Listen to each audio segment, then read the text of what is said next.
Hey everybody, this is TheDrink64 and welcome to my review video for The Crystalling. So basically what's going to be happening over the next few weeks is I'm going to be reviewing all the episodes of Season 6 that I haven't reviewed yet. So this will be everything from The Crystalling to Spice Up Your Life, because I've been doing Stranger Than Fanfiction onwards normally each week, so yeah. But anyway, this is going to be for The Crystalling, so let's just go ahead and get straight into the episode. So it's a brand new season and we pick up right where we left off as Starlight Glimmer is now Twilight's student and living in the castle and sorely needs a map to the castle. Twilight is setting up potential friendship lessons much like Mr. Ratburn from Arthur when they get the news that she is now an aunt, and they're off to the Crystal Empire for the Crystalling. It is an important tradition for when a baby is born in the Crystal Empire to have a ceremony. Pure crystals, a crystalla, and crystal ponies that help light up the crystal heart and increase its power to protect it from the frozen Norse cold. It's also where Starlight gets her first friendship lesson, reuniting her with her old friend Sunburst, who happens to live in the Crystal Empire. Spike will be assisting Starlight and armed with a list while Starlight has her uneasiness about this. Meanwhile, we formally meet Princess Cadance and Shining Armor's new baby, and it's an alicorn. A natural-born alicorn is something unprecedented in Equestria, and not even Celestia and Luna have heard of such a thing. Oh, much like Pumpkin and Poundcake, she has bursts of magic and flight, only they are amplified since she's an alicorn. Her crying creates a sonic boom that shatters the crystal heart, and here comes the frigid cold. Starlight initially meets Sunburst, whom she thinks is a wizard, only it turns out he's a lot like Moondancer in that he just studies magic and really doesn't know what to do with it. Starlight was hesitant about disclosing her past, but ultimately does.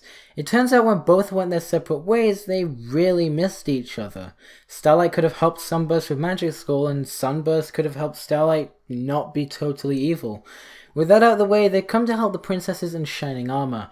The solution is a combination of spells and the crystalling itself, with Sunburst almost becoming Tron at one point, but it saves the Crystal Empire, keeps Flurry Heart's magic under control, and he becomes the Crystalla for the Empire. We also get to hear Twilight and Shining Armor's parents for the first time as they are new grandparents. Twilight feels she might not have done a good job as a teacher, but Spike reassures her since she gave Starlight her space to make her own decisions, much like Celestia did with Twilight. Oh, and pay no attention to that thing at the end of the episode in the background until probably the season finale or the Changeling episode.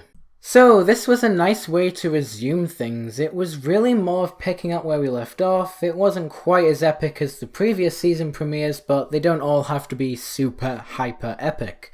It just gets the ball rolling for the season. As for the humour, nothing works like a very frazzled father in Shining Armor and hijinks with Flurry Heart in the library. I should also note how well Spike was in this episode, keeping the plot with Starlight going and being a voice of reason to both teacher and pupil.